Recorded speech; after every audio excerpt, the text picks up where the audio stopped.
A paz do Senhor Jesus, queridos alunos matriculados no curso básico em Teologia do ITCRE, o Instituto de Ensino Teológico e Ciências da Religião. Aí na sua apostila você vai poder nos acompanhar no decorrer dessa disciplina que é a doutrina da salvação, a partir da introdução. Então nós vamos estar falando que vem a ser a doutrina da salvação, né?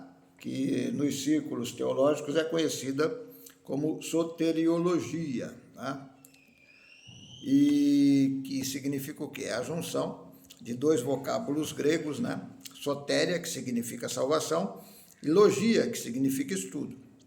Essa palavra ela foi criada tecnicamente no século XIX para designar os aspectos da doutrina da salvação. O apóstolo Paulo, ele em 1 Coríntios capítulo 15, versículos 57 e 58, ele diz assim: mas graças a Deus que nos dá vitória por nosso Senhor Jesus Cristo. Portanto, guarde isso, portanto, meus amados irmãos, sede firmes e constantes, sempre abundantes na obra do Senhor, sabendo que o nosso trabalho não é vão no Senhor. Então, o que há antes desse portanto, o apóstolo Paulo fala? Porque Paulo ele fala ali de corpos transformados numa ressurreição geral. Porém, que outro ensino há antes dessa palavra apostólica sobre a ressurreição. Então, agora é preciso aí, a gente vai ao sermão profético de Mateus 24, 25, né? O assim chamado pequeno Apocalipse. Nele nós vamos encontrar o Senhor Jesus falando sobre o princípio, né, das dores, os sinais de seu reino, né, do seu retorno, também sobre a grande tribulação, sua gloriosa volta, né, a parousia, né? Parousia significa chegada rápida, visita, o arrebatamento e o juízo final. Tudo isso culmina com o portanto de Paulo, tá? Que é um estímulo, é um encorajamento à fidelidade e à paciência no aguardo da volta de Jesus. Então, a verdadeira ideia da salvação, ela é, portanto, positiva, ao invés de negativa. Ela contempla mais o futuro do que o passado. O maior gozo do salvo consiste em se transformar e se tornar mais e mais semelhante a Cristo. A maior glória desta salvação, né, consiste no que havemos de ser, e não somente em termos escapado do inferno e da morte. Aleluia. Então, que isso possamos estar se meditando. Os meios da salvação. Tá. Em Efésios capítulo 2, versículo 8, está bem específico quando diz: pela graça todos estão salvos pela fé. Né? Então nós podemos dizer que todas as bênçãos as quais Deus tem concedido ao homem são a graça dele, a graça de Deus. Que vem a ser a graça? A generosidade ou favor, né? Seu livre, completamente imerecido favor que ele dá ao homem, né? Que não tem nenhuma reivindicação para a menos importante das suas clemências. Nós poderíamos dizer que foi pela livre graça que Deus formou o homem do pó do chão, soprou nele, aleluia, a vida, e o homem se torna uma alma vivente, e estampou naquela alma a imagem, aleluia, do próprio Deus, colocando todas as coisas para que estivessem ali sujeitas, né, a autoridade do homem, que depois ele perde quando ele é enganado e vem a pecar, né? E essa autoridade é usurpada pelo príncipe desse mundo, que é Satanás. A mesma livre graça, ela continua em nós, né? Até os de nossos dias, a vida, a respiração, todas as coisas, porque não há nada do que somos, ou temos, ou fazemos, que possa merecer a menor coisa, né, por mérito nosso, das mãos de Deus. Apenas frutos corruptos, né, crescem de uma árvore corrupta. O homem sem Deus vive na corrupção do pecado e da morte. Mas a graça de Deus, ela, mesmo pecadores, encontram nela o favor de Deus, isto é, graça pela graça. Se Deus concede ainda verter novas bênçãos em nós, ou seja, a maior de todas as bênçãos, a salvação. O que podemos dizer dessas coisas, a não ser graças seja para com Deus por seu inexprimível dom. Em João 3,16, a palavra de Deus diz assim: Deus amou os seres humanos de tal maneira que deu o seu Filho unigênito para que todos aqueles que venham a nele crer não pereçam, mas tenham a vida eterna. Então, essa graça, essa salvação, ela vem o quê? Ela vem por ouvir a palavra de Deus, que o Espírito Santo venha gerar a fé em nossos corações. Porque pela graça sois salvos por meio da fé, como já lemos. Isso não vem de vós, é dom de Deus, não de obras, para que ninguém se glorie. Então, que fé é essa pela qual nós somos salvos? Em geral, pode ser respondido primeiro, como sendo a fé em Cristo, né? Cristo e Deus através de Cristo. Estes são os objetos próprios dela, né? Assim, sendo suficientemente, né, e absolutamente distinguida de uma fé natural, tanto do ancião como do pagão moderno, e sendo completamente distinta da fé do próprio diabo, que é puramente especulativa, racional, fria, um consentimento inanimado. Uma sequência de ideias da mente, são essa obra de fé que as pessoas transmitem por aí, mas a fé verdadeira, aleluia, ela vai além de uma disposição do coração, ela vai, como diz as Escrituras, né? Com o coração o homem acreditou na justiça, e se confessares com a tua boca o Senhor Jesus e acreditares no teu coração que Deus o levantou da morte, então serás salvo. Isso está em Romanos 10:10. Nisso, ela é diferente da fé, o qual, podemos dizer assim, se reconhece a necessidade e mérito, né? Louvado seja o nome do Senhor, da morte do Senhor e o poder da sua ressurreição. Então, reconhece a sua morte como sendo o único meio de redimir o homem da morte eterna, e a sua ressurreição como nossa restauração para a vida e imortalidade.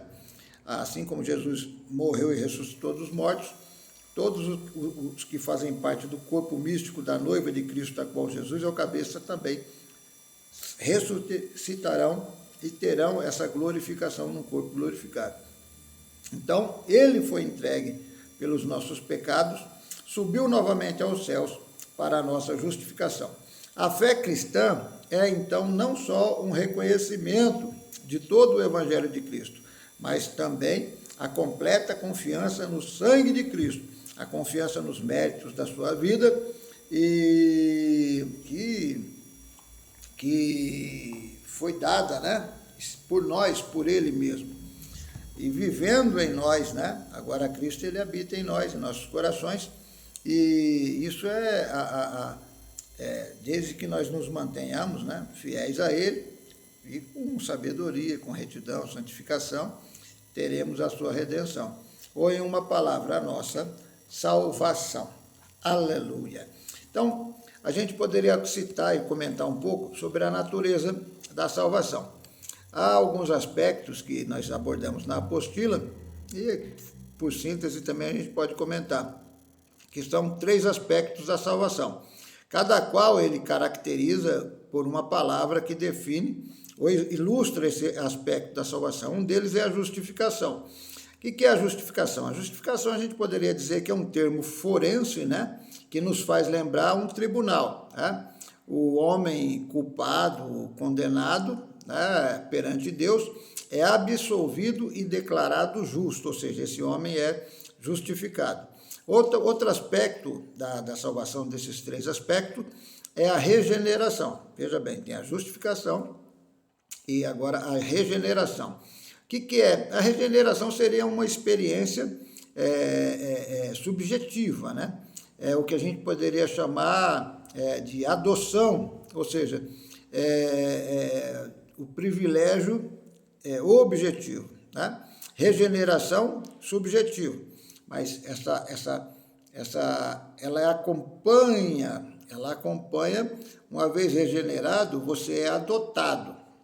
Aleluia. Então já é um aspecto subjetivo. Isso sugere o quê? Uma cena familiar. Há uma morte em transgressões e ofensas, né, na regeneração, ela precisa de uma nova vida, sendo essa concedida por um ato divino de que é a regeneração. A pessoa, por consequente, ela torna-se herdeira de Deus e membro da sua família. Então, nós somos regenerados e adotados por Deus. Então, o terceiro aspecto da salvação é a santificação. Então, nós já falamos de justificação, regeneração, e o que vem a ver a santificação? Santificação sugere uma cena do templo, né? Vamos pensar assim, pois essa palavra ela se relaciona com o culto a Deus, harmonizadas, né? Vamos dizer assim, suas relações com a lei de Deus, e tendo recebido uma nova vida, a pessoa dessa hora em diante, ela se dedica ao serviço a Deus, né? Então, a gente foi comprado por elevado preço, o sangue de Cristo derramado na cruz do Calvário. Já nós não pertencemos a nós mesmos. O apóstolo Paulo diz assim, já não vivo eu, né? Mas Cristo é que vive em mim. Ele pagou o preço por mim, pela minha alma. Então, não mais, né? A gente se afasta desse significado que é o templo, que é essa adoração a Deus. Figuradamente falando, nós somos o templo de Cristo, né? Então, nós servimos a Deus de dia e de noite. A gente poderia ler, depois você lê aí em Lucas, capítulo 2, versículo 37. Tal pessoa é o quê? Ela é santificada por meio da sua própria vontade, ela entrega-se a Deus. Em Romanos 12, se eu não me engano, o apóstolo Paulo diz assim, rogo-vos, irmãos, que apresentei a Deus os vossos corpos, né? Que é o vosso, como sacrifício vivo, santo e aceitável a Deus, que é o vosso culto racional. Então, a santificação, ela parte do seu culto, da sua adoração, da sua busca a Deus, ao divino. E você consegue isso em espírito e em oração, né? Buscando essa comunhão em oração com Deus e se afastando, assim, dos pecados, né? Das concupiscências da carne. Quais são os pecados? A concupiscência dos olhos, a concupiscência da carne e a soberba da vida. Resumidamente, o pecado se gera através disso. A sua alma vem a pecar através do senso carnal, que se entrega às suas concupiscências e paixões relativas às coisas do mundo, né, e à depravação para a qual a carne é inclinada a agir, que vai totalmente contra os princípios divinos, nos seus excessos, né? Que o homem natural comete contra si mesmo e contra o seu próprio, contra a natureza de Deus. Então, a santificação é você se afastar desses males. Como que nós não cumprimos as concupiscências da carne? Andando em espírito, né? Aquele que anda em espírito não cumprirá as concupiscências da carne. É por isso que o apóstolo Paulo sempre orava e dizia para nós, orando em todo tempo, toda oração e súplica no espírito, e ele pedia intercessão por si mesmo para que ele pudesse viver a mensagem, o verdadeiro evangelho na sua simplicidade, que é viver a palavra, né? E os mandamentos do nosso Senhor e Salvador Jesus Cristo, que é amar o próximo como a si mesmo, amar Deus acima de todas as coisas. Então, essa observação de Romanos 10:10, na qual você crê que Jesus Cristo é o seu Salvador, que ele morreu por você, que ele ressuscitou, está à direita de Deus, intercedendo por você, e você confessa isso, crendo nisso no seu coração, é uma prova mais do que substancial de que você é um salvo na pessoa de Jesus Cristo. Vamos estar falando mais um pouquinho sobre que salvação é essa pela fé, né? O que quer que isso implique é a presente salvação. É algo atingível, né? Atualmente atingida na terra por aqueles que são participantes dessa fé em Jesus. Sobre isso falou o apóstolo também aos crentes em Efésios e neles aos crentes em todos os tempos, né? Necessariamente as epístolas paulinas são dirigidas a determinadas igrejas, determinadas comunidades, mas ali é uma representação totalmente universal da mensagem do Senhor, nosso Deus, para nós. Então, nós não podemos ser, né? Se bem que isso também é verdadeiro, mas nós somos salvos pela fé. Aleluia! Nós somos salvos pela fé para incluir tudo em uma palavra, né? Nós somos salvos pela fé do pecado. Então, essa é a salvação que é pela fé. Essa é aquela grande salvação predita pelo anjo antes que Deus trouxesse o seu primogênito ao mundo. O que o anjo falou? Ele disse para Maria: chamarás a ele pelo nome de Jesus, porque ele deverá salvar o seu povo dos seus pecados. Tá? E nem aqui ou em qualquer outra parte dos escritos sagrados há qualquer limitação ou restrição, né? A todo o seu povo, ou como é expresso em todo lugar. Todo aquele que acredita nele, né, ele salvará dos seus pecados. Desde o original até o atual, passado, presente, e presente o pecado da carne e do espírito, né, pela fé nele, em Jesus, esse homem pode ser salvo, tanto da culpa como do poder que o pecado exerce sobre a sua vida. Né? Primeiro da culpa, né, de todo o pecado passado, considerado que todo mundo é culpado diante de Deus. A Bíblia diz que Deus, olhando o mundo, não viu um justo sequer. Todos pecaram e destituídos estão da glória de Deus. Então, a tal ponto que agora o homem, né, seria subjugado, né? E Deus seria rigoroso e colocaria um sinal naquele que se extraviou, né? E não há ninguém que poderia suportar isso. E considerando que pela lei está apenas o conhecimento do pecado, mas nenhuma libertação nele, cumprindo as ações da lei, nenhuma carne poderia ser justificada como o sinal da sua salvação, porque a lei aponta o pecado, mas ela não salva, a lei não salva. Quem salva é a graça. Aleluia. Salvação é você se tornar justo, você ser justificado. Isso só para se livrar dessa culpa, como a gente falou, se relacionar a um tribunal, só Jesus Cristo. É por isso que diz que Jesus é o nosso advogado. Ele vai lá e nos justifica diante de Deus, demonstrando que você crente nele, né? Você participa no corpo dele, dessa remissão, dessa expiação dos pecados passados. Então, agora a justiça de Deus é feita, a qual é pela fé em Jesus Cristo, e ela é manifesta naquele que crê. Assim sendo, todos estão livremente justificados pela sua graça, através da redenção que está em Cristo Jesus. Ele, Deus, estabeleceu ser uma propiciação, né, através da fé em seu sangue, para declarar a sua retidão, né, a remissão dos pecados que são passados. Agora, Cristo lançou toda a maldição da lei, tendo sido feito maldito por nós. Ele destruiu a escrita da lei que estava contra nós, lançou fora do caminho, pregando ela na cruz. Assim, nenhuma condenação há para aqueles que creem em Cristo Jesus, o nosso Salvador. Né? E sendo salvos assim da culpa, eles são salvos do medo, não realmente de um medo de filho, de ofender, mas do medo de servo. Todo aquele medo servil, né? A máquina do tormento, medo do castigo, medo da ira de Deus, mas quem eles agora consideram muitos consideram como um mestre severo, mas a gente tem sim um pai complacente. Eles não receberam o espírito da escravidão novamente, todo aquele que aceita é Cristo, mas o espírito de adoção. Nós fomos adotados por meio do qual nós podemos chamar Abba, Pai, né? O próprio Espírito, que é também paciente, testemunha de seus espíritos, porque eles são as crianças de Deus. Então, Deus chama nós de filhinhos, né? E nós somos apacentados ali, cuidados, né? Pela nossa baby sister, o Espírito Santo de Deus. Ele cuida de cada um dos salvos do Senhor que aceitam a Cristo como seu Salvador.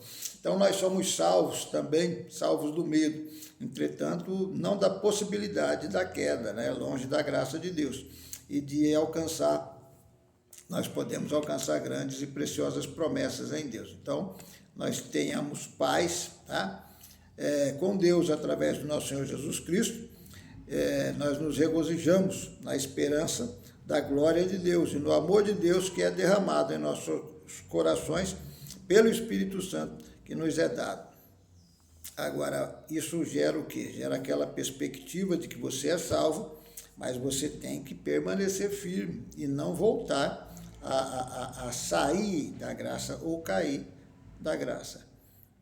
Nós vamos estar aí fazendo um outro vídeo, para não estender muito esse aqui, que já está com 5 minutos, ou com 20 minutos, né?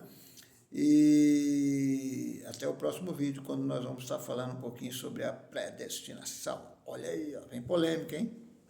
Até lá, soteriologia, básico em teologia e tecri. Qualquer dúvida, entra no Zap, tira as dúvidas comigo e acompanhe na apostila aí o estudo. Beleza? Paz.